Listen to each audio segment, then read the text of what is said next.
Voilà, bonjour à toutes les clés. Je voulais remercier aussi tous les nouveaux abonnés à notre chaîne. Ça fait vraiment plaisir d'avoir du monde.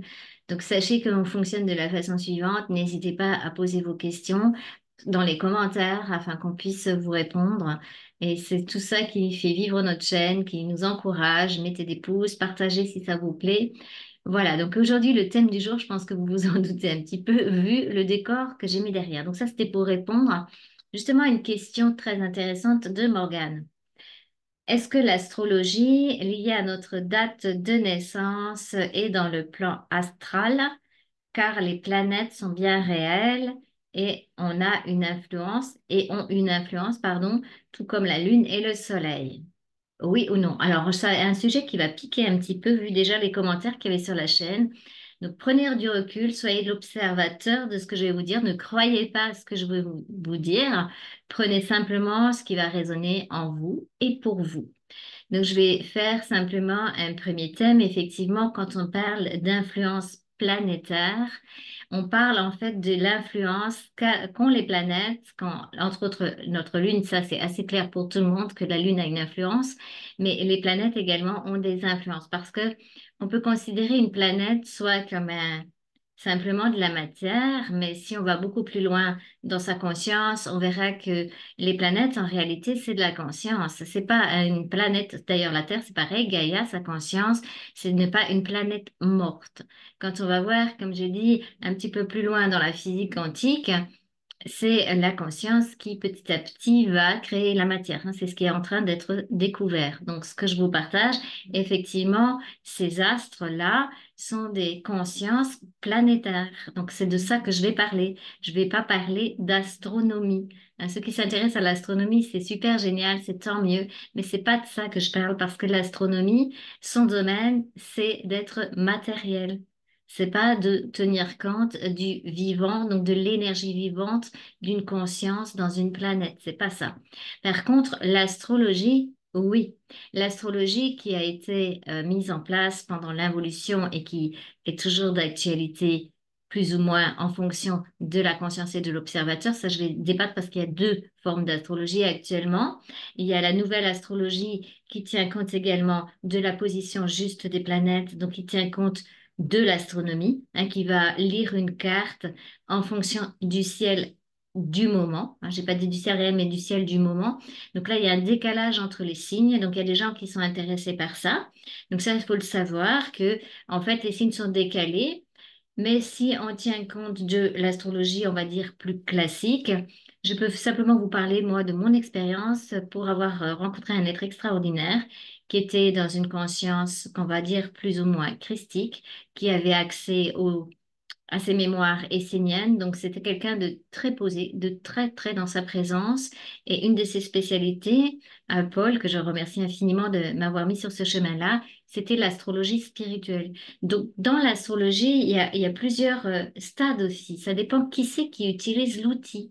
Là, c'est toujours pareil. Un outil, c'est un outil. Et après, en fonction de la conscience qui utilise l'outil, ça va donner une lecture sur un plan, un autre plan, un autre plan, un autre plan. Voilà, donc avec l'astrologie spirituelle, ce que je percevais, en tout cas avec Paul, c'est qu'il était capable de lire sur un thème astral de naissance les tenants, les aboutissants du passé, du présent et du futur. Donc ça, c'était quand même quelque chose, un outil extraordinaire à ce niveau-là. Hein, il y a des gens qui peuvent faire ça dans les lignes de la main, il y a des gens qui savent faire ça dans les cartes. Ok, c'est correct. Ce sont des outils. Hein, comme disait mon professeur d'aïkido, tout est écrit partout, on ne sait pas lire. Donc ce qui est intéressant, c'est d'apprendre à lire. Alors, les influences planétaires, on est soumis, donc ce sont des influences des astres, ça veut dire des influences effectivement astrales, donc ça se positionne effectivement sur les corps de nos personnalités, sur le corps astral, donc le corps émotionnel entre autres, est relié aux astres. Donc, plus on va éveiller notre conscience, plus on va être dans cette souveraineté et sortir du plan astral parce qu'on récupère l'énergie de l'astral. Donc, tout ça, c'est un processus, hein, dans le cadre de processus de l'accompagnement psycho-évolutionnaire. Vous savez très bien de quoi je parle, c'est-à-dire redevenir des êtres, ou plutôt devenir des êtres souverains sur tous les plans, hein. Et à ce moment-là, effectivement, on sort petit à petit des influences planétaires, des influences des astres. Alors, si vous avez vu l'ancienne vidéo, pourquoi est-ce que les astres vont avoir une influence jusqu'à nous? Parce qu'en réalité, tout est connecté. Hein, c'est l'histoire des deux protons. Il y en a un à un autre bout de l'univers. C'est pas important si on touche quelque chose et l'autre, il reçoit l'information. C'est une question d'information qui passe. Donc, effectivement, il y a de l'information planétaire qui descend jusqu'à nous et qui va créer, si on sait lire ça, une forme de cartographie d'énergie auquel seront soumis nos corps et notre personnalité, notre psyché et notre ego, tout simplement. Bien sûr, on peut aller au-delà de cette fameuse programmation planétaire. Et ça, c'est le but d'un être souverain, c'est d'aller au-delà de la programmation planétaire, donc de la nôtre en premier, hein, des programmations de Gaïa. Alors, les programmations sur notre planète Terre, elles sont reliées à l'inconscient familial, collectif et aux mémoires karmiques. Hein, c'est déjà un gros job de se débarrasser individuellement et progressivement de toutes ces influences planétaires qui en réalité baignent déjà dans notre inconscient, baignent nos corps. Alors, en plus, quand on a la carte, ce qui peut être intéressant par rapport à l'astrologie spirituelle ou peu importe comment on l'appelle, ou ésotérique, en fonction de l'être qui peut lire ces cartes-là, si c'est son job de savoir lire ça, eh ben, on peut pouvoir voir un petit peu en avance à quoi on peut être soumis comme énergie dans laquelle nous baignons planétairement. Par exemple, quand on a un Mercure rétrograde, ben, on le sait par expérience que dans ces périodes-là, voyager, c'est pas toujours très agréable quand on n'en a pas la conscience.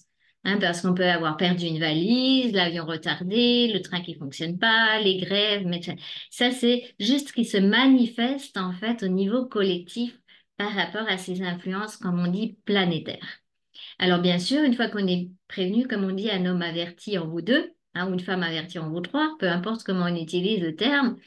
Et comme je dis aussi, mieux vaut prévoir que guérir. Ça veut simplement dire que quand vous avez la carte et que vous savez que vous allez être dans une période comme ça, vous pouvez très bien squeezer ces énergies-là en faisant des commandes au point zéro.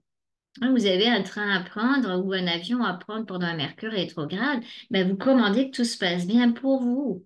Même s'il y a une influence planétaire qui va toucher le collectif, qui va toucher, pardon, les inconscients de façon globale. Vous pouvez passer au-delà. Donc c'est ça l'intérêt en fait de l'astrologie. Donc moi j'aime bien regarder de temps en temps ce qui se passe dans les astres parce que parfois ça m'influence, parfois non. Ça dépend dans quel état interne je suis. Je suis pas fusionnée, hein, donc tant qu'on ne sera pas fusionné complètement, qu'on ne sera pas, disons, aux commandes avec la présence ici, de façon permanente, dans cette intelligence universelle, on va être soumis à des mouvements planétaires, on va être soumis à des mouvements qui sont les mouvements des astres, à cet inconscient qui se promène, à cet astral qui se promène. Pourquoi? Parce que tout simplement, on a encore un corps émotionnel. On a encore un corps mental cognitif. On est fabriqué comme ça. On va pas les détruire, hein. On va apprendre à faire avec. Donc, savoir ce qui se passe, ça peut être intéressant. En tout cas, pour moi, ça m'intéresse. J'aime beaucoup savoir ce qui se passe. Et parfois, je prends l'information, puis pouf, ça s'aligne. Ah oui, et il y a des périodes propices, effectivement, qui peuvent pousser pour pouvoir faire certaines choses, mettre certaines choses en place. C'est comme les plantes, hein, on est comme des plantes ou des animaux. Eh bien, les plantes, en fonction de la lune, elles vont être plus faciles à pousser avec des fleurs ou avec des feuilles ou avec des fruits. Hein, ça dépendra, c'est le calendrier lunaire.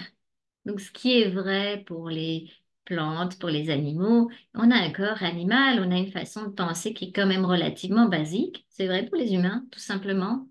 Hein, ça n'a rien d'extraordinaire.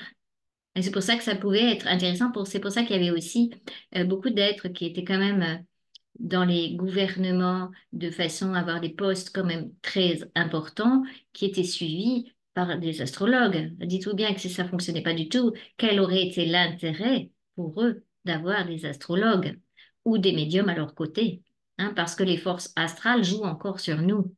Donc connaître les forces astrales, c'est toujours bon. Voilà. On peut des fois se tirer les cartes pour se faire plaisir, je vais dire à l'ego. Et alors, hein? C'est pas qu'on cherche à découvrir l'avenir, c'est qu'on cherche à comprendre l'énergie, à comprendre les forces dans lesquelles nous sommes.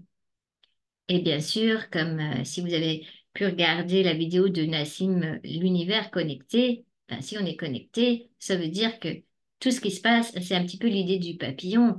Un mouvement d'aile quelque part, ça fait une vague, hein, et ça se propage jusqu'à l'arrivée, hein. C'est l'information, elle part comme ça. Voilà, donc j'espère que je vous ai répondu de ce côté-là.